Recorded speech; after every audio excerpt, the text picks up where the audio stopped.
Alright, so for this section we're going to be talking about ideal static fluids. Now you might ask, well, what is an ideal static fluid? Basically, an ideal static fluid is a fluid in which you cannot compress it into a smaller volume. So if you have some amount of fluid over here and you try to crush it, like push in on it from all sides, it will not change its volume.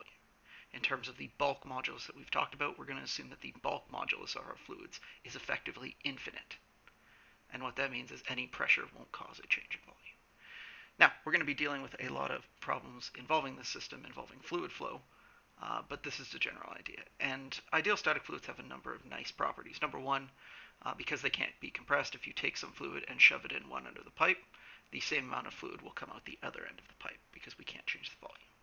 In addition, they are perfect transmitters of force.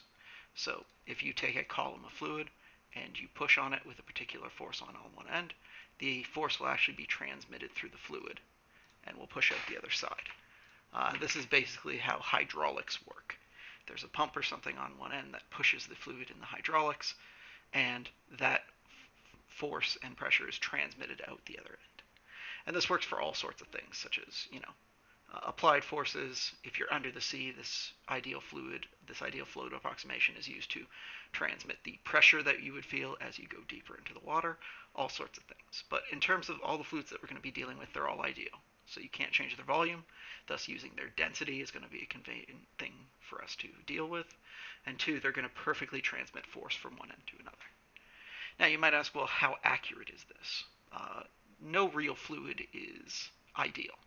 All fluids to some degree are compressible. However, fluids, if you compare them to gases, are incredibly resistant to compression, like the liquids themselves. They're, typically speaking, very, very hard to compress. For an example of this, let's take a look at a glass of water. All right, so here we have a glass of water, completely full. It's not an optimism thing. All right, it's just how it is. But the idea is, let's say you had, enough water to fill a glass, and let's say your goal was to apply enough pressure or force to get it to compress down to half its original volume. In other words, we want to basically take this water, compress it down so it's there's twice as many atoms or atoms of water in half the amount of volume that we had originally. And you might ask yourself, well, how much force would this take? And the answer is an absolutely ludicrous amount of force or pressure would be required to create this. And if you're wondering, how much force or pressure this is, I'm going to need to shrink this down for scale. I'm not even going to get close enough. That's probably good. So here's your glass of water. In order to get it to be crushed down to this volume, what you would have to basically do is park the space shuttle right on top of it. Right? In other words, if you were to take the space shuttle, this is my space shuttle here, we'll put a window in it. That's about the size of an object that you would need to create enough gravitational force to crush liquid into half its volume. So this static fluid approximation, when you're dealing with most systems, including almost all of those in the life sciences that use water, is actually a real good approximation.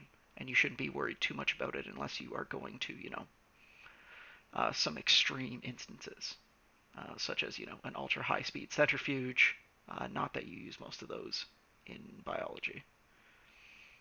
You do use centrifuges, of course, in biology, but not the ones that we use in physics to separate out different isotopes of atoms and molecules.